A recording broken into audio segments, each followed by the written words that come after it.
And speaking of languages, the trouble when I speak English is I need to concentrate more, which makes me look kind of grumpy. Yeah. So.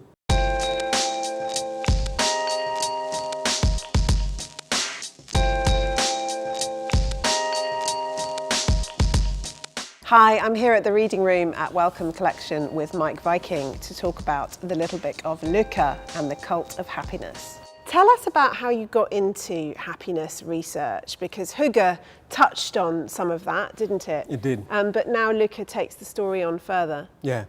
So, I mean, my journey into happiness research started 5 years ago. I was working for a think tank in Copenhagen on sustainability, but then I started to notice how much was happening globally with happiness research. You had UN pass a happiness resolution, you had different governments starting to measure well-being and quality of life. And I thought, there should be somebody in Denmark trying to pull all this knowledge because we're doing quite well in the happiness surveys. And then I thought, maybe I should do this.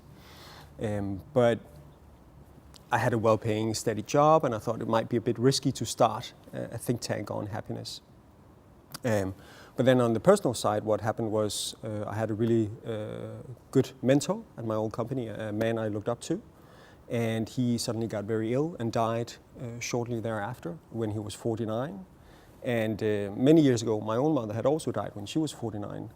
And so for me, it was this memento mori experience, that remembering that we have to die. And I wow, thought, this is quite heavy already. This is not very Lykke. It is. Yeah. But to me, it was a good remembering that we should spend our lives doing something that makes us happy. And I really wanted to create a think tank within this field. So I quit my job and started a think tank on happiness research. And now it's been 5 years, and I can see that it's going to be the best decision that I'm going to make in my career. So obviously the word hygge is this Danish concept of coziness, Yeah. for want of a better word. What does the word lykke mean to Danish people? Well, lykke is Danish for happiness. And I think our perception of happiness is similar to the one you have in the UK, where happiness can both be how we feel right now, what kind of emotions we feel on a day-to-day basis, but it can also be how we feel about our life overall. Mm-hmm. How happy are we with our life all in all? And it's that dimension that I really want to focus on. What do happy people have in common when we look across cultures, when we look across nations? Extremely happy people, we can find them in most countries, but what are the common denominators for them? Do you feel a certain pressure to portray yourself as a very happy person? Otherwise they fire me. Otherwise they fire you from the Happiness Institute, yeah. I mean, it must be strange, because this has been your job for a long time. Yeah. And then a year ago, you've sort of become a global spokesperson for being happy. I mean, that's got to be a recipe for unhappiness, surely. I don't feel pressured, because I say, well, I'm like most other people. I have good days and I have bad days. And I think with being alive and living a life comes good times and bad times, and misery and unhappiness and stress is part of that package.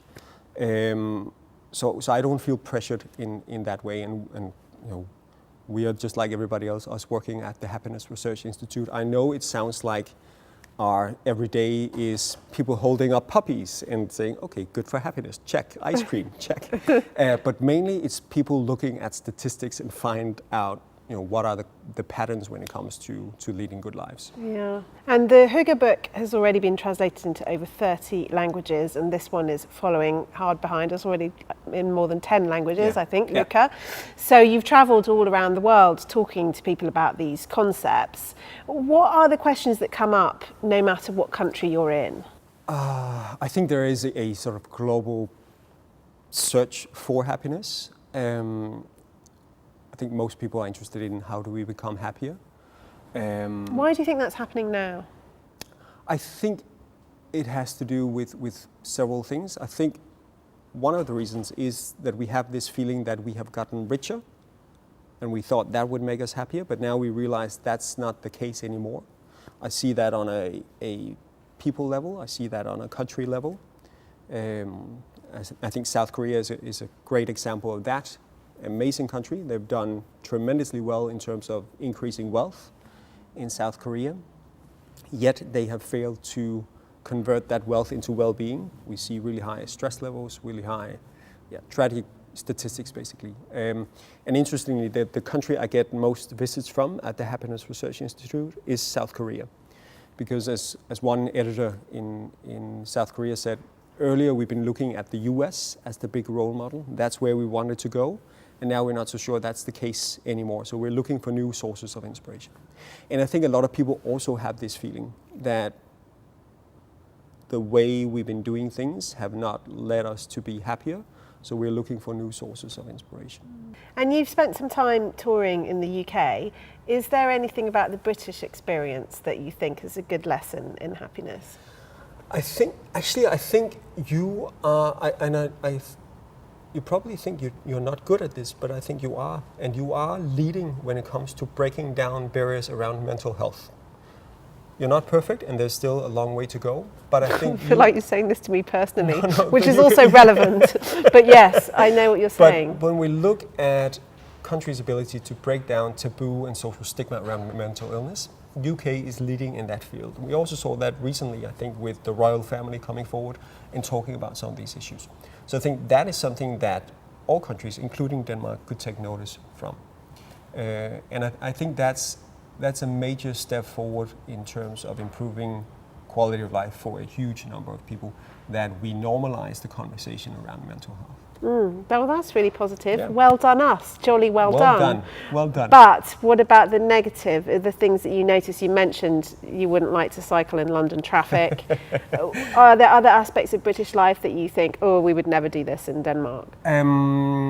It seems like a lot of people, perhaps especially in London, are struggling with long working hours, long commute. I remember one couple I spoke to in Copenhagen. They said, we were tired in London. We were tired of the long working hours, of the long commute. We were tired of meeting like strangers in the weekend. So that's partially why they decided to move. Where do you personally feel happiest? To me, there are different dimensions of happiness. There is feeling happy with my life overall, taking a step back and evaluating it. And there is happiness here and now. How happy do I feel in this moment? And if we focus on the latter, we see, and myself included, we have really positive experiences when we get to what we call flow experiences. And a flow experience is this moment in time where we lose track of ourselves, instead of having that constant voice in the back of our mind questioning whether we're doing things right, whether we're making our parents proud, and what did he or she say last night. It's nice to shut that voice off and just focus on whatever we're doing and being completely absorbed by that task. To me, I experience that when I ski. I dance horribly. I'm a horrible dancer, but I've danced tango. And it needs my full attention, but it's a nice exercise for me because it takes me out of my mind and just makes me present in the giving moment. So those experiences I feel quite well. And what's the finding on relationships? Things that would be surprising? I mean, presumably, if people have somebody who really cares for them, they really care for, that's going to affect your happiness rating. Yeah. Everyone knows that. Yeah. But what are the findings that are surprising in that domain? To me, one is how important it is. It's one of the best predictors. Do we have somebody we can rely on in times of need? It's a yes or no question, but it's actually quite good. When we look at, for instance, whether people who are married are happier, we see that is the case, right? People who are in relationships are on average happier. But the question is, are we happy because we're married, or is it the other way around, that people who are happy have an easier time finding a partner and getting married? Yeah, because they're not miserable. Exactly. Right. So when we do our studies, ideally we follow people over time. So I would follow you and 10,000 people from London, and then we would see over the next 10 years what happens when people move from London to Brighton, or get a promotion, or lose their job, or double their income, or get a dog, or get married. And we can actually see that both of those things we talked about before are true. Yes, there is a bonus from getting married in terms of happiness, but the other thing was also true, that people who are on average happier, more optimistic, have an easier time finding a partner. And I think that's quite interesting. But that's what I really enjoyed. It sounds really stalker-like, but following people over time and understanding how changes in their behavior or changes in their life circumstances impact their happiness. That's what I enjoy.